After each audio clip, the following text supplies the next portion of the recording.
from the inside out, from the infrastructure to letting documents get out about the wickedness of the so-called white man, to the Lord waking up his people so we could come out here and rebuke the so-called white man.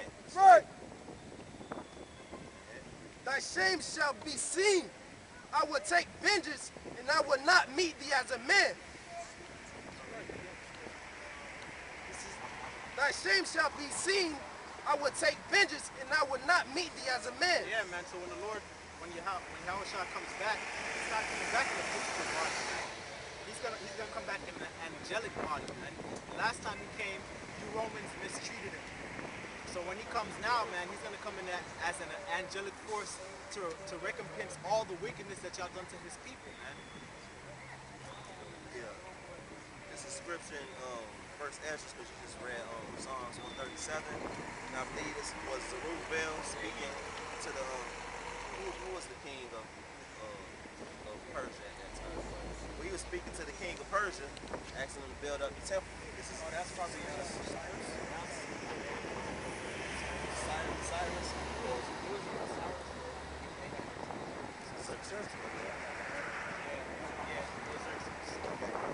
So this is First Ezra chapter 4, verse 45. Thou also hast vowed to build up the temple which the Edomites burned when Judea was made desolate by the Chaldees. So even the scripture said the Edomites was the one who burned the temple when the Babylonians went through there.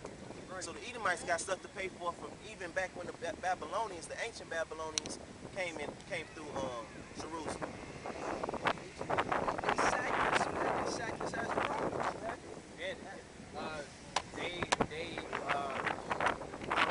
They announced martial law. Yeah, that's basically what it was. It was real.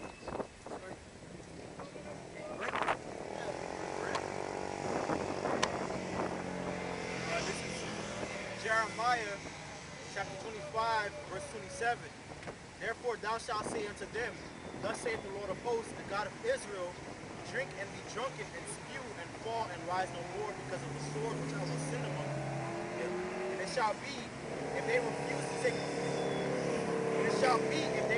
take the cup in thine hand to drink, then thou shalt say unto them, thus saith the Lord, ye shall certainly drink. Yeah, you shall certainly drink. You can't refuse this. You elites, you Edomite elites, you can't hide from this. You could build bunkers. You could build stuff to try to go out of space. You're gonna drink this cup. It's coming towards you. They're drinking it now. Their military is shot. There's so much suicide in the military, so-called PTSD. You see the so-called white man, middle class is being decimated. Okay, you're seeing now so-called white people begging for change and shit. So they're already falling apart right now. That's funny. Lord, let us see it. So-called white, these poor-ass Edomites be asking us for change. Right. What kind of shit is that, man? This is your kingdom. The fuck you asking us for money? The Lord is making them drink it. Every prophecy of the Lord is going to come to pass. Verse 29, for lo, I begin to bring evil on the city which is called by my name, and should ye be utterly unpunished? Yeah, the Lord punished his own people. The Lord fuck up his own people. He murdered, he killed his own people. He slaughtered his own people. So Esau gonna go unpunished? Hell no. Ye shall not be unpunished, for I will call for a sword upon all the inhabitants of the earth, saith the Lord of hosts. That's right. Therefore prophesy thou against them all these words, and say unto them, the Lord shall roar from on high, and utter his voice from his holy habitation.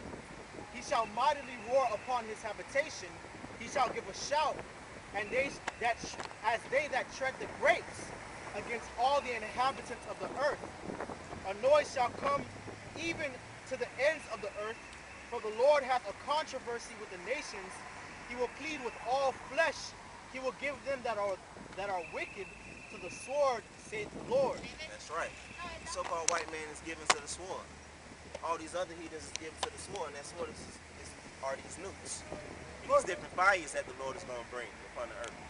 Laser beams. Even, like the scripture says, even the Lord's elect is his battle axe and war weapon. shall be upon the heathen as the dew of the earth. Yeah, the Lord said that He's going to call for a sword even unto the ends of the earth. That's talking about America, man. That's talking about North America, Canada, South America. That's the ends of the earth, man. The sword is going to. When's the last time you seen an actual sword, metal sword, fly from one end of the earth to another? That has to be talking about these intercontinental ballistic missiles, man. That's right. And they're made. They already got them. That's why the Lord finna kill these stupid ass people. These stupid ass 2/3, man. You don't tell them that the Lord about look America. They got nukes made. I can see it. I can see it. They hadn't been made yet, and it's a theory that there's nukes. Science fiction. Yeah, that it was science fiction. Come on, now, the water. The Lord got them made. And testing them as we speak.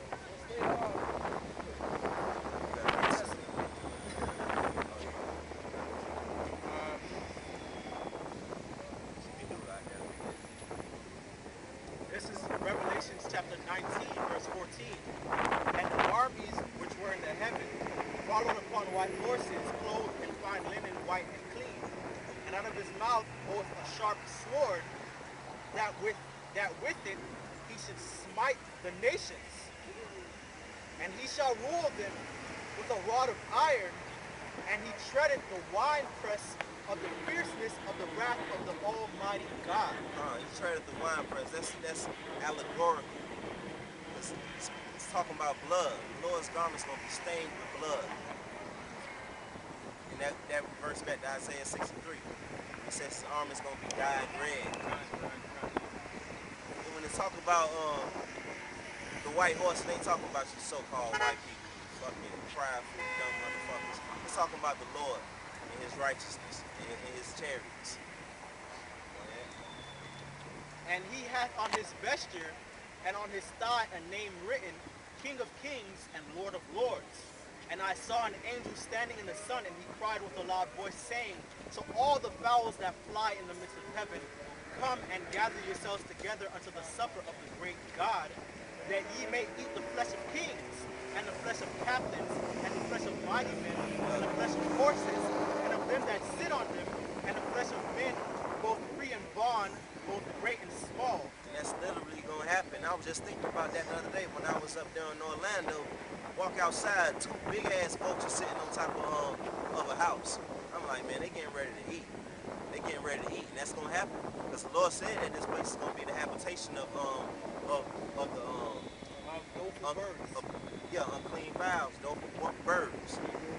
Like for instance, they gonna know they gonna migrate over here because that's where the food gonna be. For instance, when the so-called white man brought us over here through the middle passage on the slave ships, the sharks still go to that area where that route is every year to feed, because that's what the slaves went through, because they was kicking them slaves off them ships, and them sharks was getting their fill. So them sharks still going over to that area as if slavery was still going on. Yeah. And I saw the beast and the kings of the earth and their armies gathered together to make war against him that sat on the horse and against his army. And the beast was taken, and with him the false prophet that wrought miracles, with which he deceived them that had received the mark of the beast, and them that worshipped his image. These both were cast alive into the lake of fire, burning with brimstone. And the remnant were slain with the sword of him that sat upon the horse, which sword proceeded out of his mouth, and the fowls were filled with their flesh. Yeah, that's plain, man. So when the battle of Armageddon comes, man, and when the Lord comes back, and he slays you people, man, the beast, the army of NATO, the Roman Catholic priests and all them, all those armies that gather in the valley of Jehoshaphat, the angels are going to call for the birds of the air to eat on your dying flesh. Good. With that, I want to give all praises to Yahweh Hashem. Double honors to the apostles up in New York, giving this truth to the sincere brothers, hope for the elect. And on 3, salutations to all the Akim out here pushing the truth also. On 3, death to America. 1, 2, 3. Death to America!